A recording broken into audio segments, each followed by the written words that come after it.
मेरे लोगों को परेशानी हो रही है और इस तरीके का ये कार्रवाई कर रहे हैं। अजय सिंह मेरे रिश्तेदार नहीं है। अजय सिंह एक नॉर्मल व्यक्ति है जो मेरा बेरमो में राइवल है। वो बीजेपी के हैं। वो पिछले चुनाव में मेरे पिता का विरोध किए थे। उनके घर से मिला है वो मेरे। मैं तो बोल रहा हूँ ना भैया, सुनिए तो। मेरे पिता के करीबी थे, लेकिन जब मैं पॉलिटिक्स में आया मैंने उनका विरोध किया। वो मेरे पिता को छोड़कर बीजेपी ज्वाइन कर चुके थे। उनका लाखों फोटो जो है पूर्व सीएमडी गोपाल सिंह के बेटे बाटुल जी और सांसद चंद्र प्रकाश चौधरी जी के कैंपेनिंग में आपको मैं दिखा दूंगा।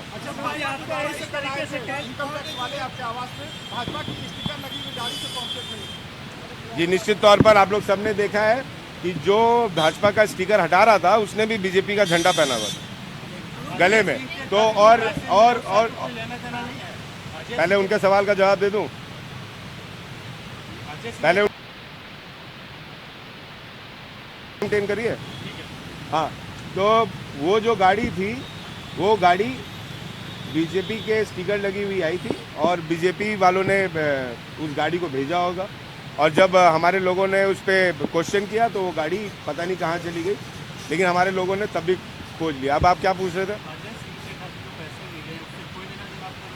अजय सिंह के घर से क्या? अजय सिंह से मेरा लेना देना नहीं है। अगर आप मेरा सोशल मीडिया साइट उठा के देखिएगा तो जब मेरे पिता पहली बार बने थे विधायक, तो यही अजय सिंह के खिलाफ में हेमंत सोरेन जी के ऑफिस से ट्वीट हुआ था कि इनका घर खाली कराया जाए, क्योंकि ये एक मजदूर के नाम पर घर अलॉटमेंट करके रह रहे थे। ठीक है, और मैं अजय सिंह का घोर विरोधी रहा हूँ। ये पूरा बेरमो जानता है। आप भी बेरमो जाके पता कर सकते हैं।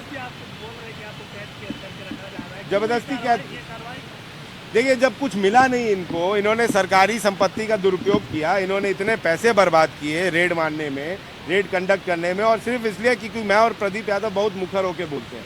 और उस मुखर आवाज़ को बंद किया जाए ताकि हम लोग भी बीजेपी में शामिल हो जाएं।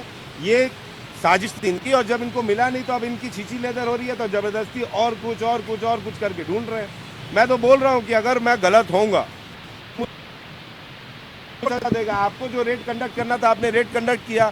आपने मेरे घर को सील किया, आपने सब सामान निकाला, आपने सब दस्तावेज को जांच किए। उस दस्तावेज में आपको कुछ मिला नहीं। आपने सब गहना निकाला, वैल्यूअर को बुलाया, 9 लाख का गहना मिला। आपने लॉकर्स जो पूछे हमने सब वो लॉकर्स बता दिए, वहाँ पे आपको कुछ नहीं मिला। अब जबरदस्ती आप यहाँ पे आके घर में किसी को भी बंद करके बैठे हुए हैं। मैं भी एक कैटेगरी में आता हूँ, मुझे भी सुरक्षा कैटेगरी मिली हुई है, लेकिन मैंने तब भी इनको कॉपरेट किया। लेकिन अब ये ऊपर से अपने डीजी और पटना से कौन कौन अधिकारी का फ़ोन का वेट करते हैं, उनसे बात करते हैं और फिर बोलते हैं कि हम तो ऊपर का वेट कर रहे हैं, ऊपर वाले हमको ज़बरदस्ती रहने के लिए बोल रहे हैं। हमें मालूम है आपके यहाँ कुछ नहीं मिला है, पंचनामा में जो हमने रिपोर्ट तैयार किया है उसमें कुछ नहीं मिला है, लेकिन क्या करें, ऊपर हमें रोका जा रहा है आपका घर छोड़ने के लिए। तो ज़बरदस्ती ये कर रहे हैं ये काम। ये तो सच्चाई मैं विजय पाठक जी से पूछना चाहूँगा। हमेशा की तरह बड़ा भाई मानता हूँ उनको। धनबाद से अभी आए हैं रांची, और शकील अख्तर जो उनका इनकम टैक्स डिपार्टमेंट का प्रेस रिपोर्टिंग करते हैं, ये शकील अख्तर से प्रभात खबर को पूछना चाहिए कि आखिर उनके पास कौन सा इन्फॉर्मेशन आया, विशेष सूत्र, कि इन्होंने 1 करोड़ रुपया छापा। ना आप लोग भी पत्रकार हैं, आप लोग भी मेरे घर को कवर कर रहे हैं। इनकम टैक्स डिपार्टमेंट के किसी अधिकारी ने नहीं आके ब्रीफिंग दिया आपको कि मेरे यहाँ से पैसा मिला, मेरे यहाँ से दस्तावेज मिले, मेरा कोल का व्यापारी मैं हूँ या कुछ भी। लेकिन फिर किस आधार पर प्रभात खबर के एक रिपोर्टर ने छापा कि 1 करोड़ रुपया प्रतिदिन मेरी कमाई है? मेरे यहाँ से 90,000 के करीब, बेरमो से 50-60 हज़ार के करीब। रिश्तेदारों के यहाँ छापामारी हुई है, उसकी मेरे को जानकारी नहीं, और रिश्तेदारों से मेरा कोई व्यापारिक लेन देन नहीं है। रिश्तेदार मेरे रिश्तेदार हैं। अब मेरे रिश्तेदारों को मेरे नाम से जोड़ कर जबरदस्ती उन्हें हरास किया जाएगा, तो ये तो गलत। कैश मिले हैं या गहने भी, या ऐसे? मैंने बोला तो मेरे यहाँ से 90,000 के करीब कैश और 9 लाख रुपए के गहने मेरी बीवी के मिले। इनका बस चले तो ये मेरा घर छोड़े ही नहीं, क्योंकि इनको बीजेपी वालों ने भेजा है। इनको बाबूलाल मरांडी जी के कहने पे भेजा गया है, इनको हेमंत शर्मा के कहने पे भेजा गया है, इनको निशिकांत दुबे के कहने पे भेजा गया है।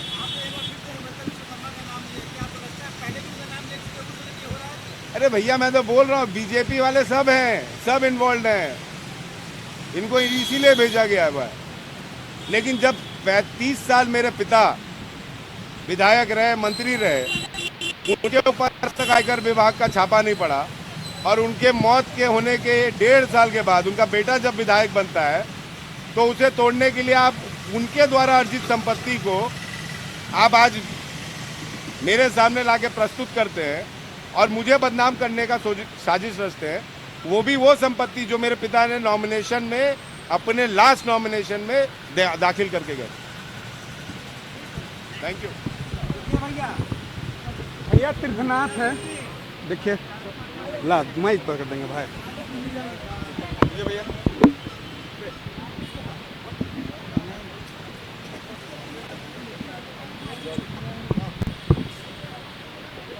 जिस तरीके से जिस तरीके से देखा आपने अभी आईटी की छापेमारी,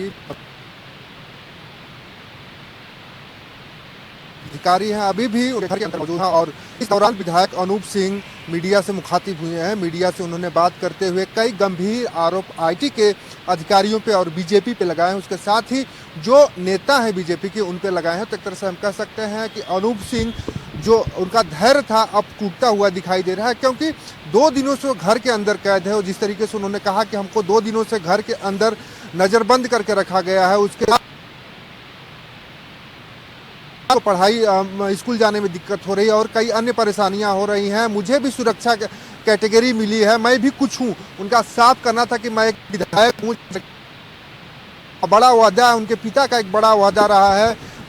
अगर हम अनूप सिंह की बात करें तो अनूप सिंह यूथ कांग्रेस के प्रदेश प्रेसिडेंट रह चुके हैं। इसके बाद इनके छोटे भाई जो कुमार गौरव सिंह रहे, वो भी यूथ के प्रेसिडेंट रहे हैं झारखंड प्रदेश के। तो एक तरह से कह सकते हैं कि अनूप सिंह की झारखंड कांग्रेस में बड़ी पैठ रही है। उसके साथ ही जो इनके पिताजी थे राजेंद्र बाबू, अगर पूर्ववर्ती सरकार की हम बात करें तो स्वास्थ्य मंत्री रहे हैं। जब झारखंड बिहार एकीकृत राज्य था उस समय भी वो मंत्री रहे हैं। कांग्रेस के नेता प्रतिपक्ष के रूप में उन्होंने विधानसभा में पार्टी का पक्ष रखा। तो एक बड़ा चेहरा, एक बड़ा राजनीति में पकड़ रखने वाला परिवार है। और कल से एक तरीके से जिस तरीके से अनूप सिंह ने कहा कि हमको कैद करके रखा गया, हमें बाहर नहीं निकलने दिया जा रहा है, उन्होंने पूरी तरीके से जानकारी की बात करी तो जानकारी उन्होंने दिया कि मेरे घर से इस रांची आवास से 90,000 रुपया बरामद हुआ। उसके साथ ही 50 से 60,000 रुपया बेरमो आवास से और रांची आवास से उनकी पत्नी का जो 9 लाख का है, जितने भी लॉकर थे उसकी जानकारी दे दी है। जो भी आगे चाहिए, जो भी हमें कोऑपरेट करना चाहिए, सारे कोऑपरेट हम कर चुके हैं। लेकिन अभी भी वो हमारे घर से नहीं जा रहे, अभी घर के अंदर वो बैठे हुए हैं। लगातार उनको ऊपर से आदेश मिल रहा है। आदेश देने वाला कौन है? लगातार एक कह रहे हैं कि ऊपर से आदेश उनको बीजेपी की ओर से दिया जा रहा है, निशिकांत दुबे की ओर से दिया जा रहा है। हेमंत कुमार बिश्वा जो असम के मुख्यमंत्री हैं उनको उनसे उनकी ओर से दिया जा रहा है। इन सारे लोगों की ओर से दिशा निर्देश दिया जा रहा है। इस वजह से हमें हमारे घर से आईटी की टीम नहीं जा रही। हालांकि 2 दिन धीरे धीरे होने वाला है। 2 दिन मुख्यमंत्री लेकिन हमें कहेंगे कि जो व्यक्ति हैं और देख सकते हैं समय समय पे आकर मीडिया से बात कर रहे हैं। हम भी तस्वीरें लगातार उनके जो आवास है रांची उसके अंदर की हम दिखाते रहे हैं, कितने आराम से चहलकदमी कर रहे हैं। जो उनके घर में लोग हैं उनसे बातचीत करते हुए हमेशा नजर आ रहे हैं। तो रिलैक्स मूड में दिखाई दे रहे हैं अनूप सिंह। लेकिन अभी जो आके उन्होंने एक तक तेवर दिखाया है कि ईडी की आईटी की टीम बाहर नहीं जा रही है, 2 दिनों से हमें कैद करके रखी है। एक खबर पर उन्होंने भी सवाल प्रश्न खड़ा किया कि जो 100 करोड़ इनकम की पर डे की बात की कही गई है वो कहां से आया है, वो कौन से सूत्र, उनको भी जवाब देना चाहिए। तो इन सारी चीज़ों को लेकर मुखर होकर मीडिया से बात की है, अनूप सिंह ने मीडिया से बात की है, अपना पक्ष रखा। अब देखना यह होगा कि आईटी की टीम यहां से निकलकर कब तक जाती है या आज रात को भी आईटी की टीम यही समय बिताती है। यहाँ रुकते हैं छोटे से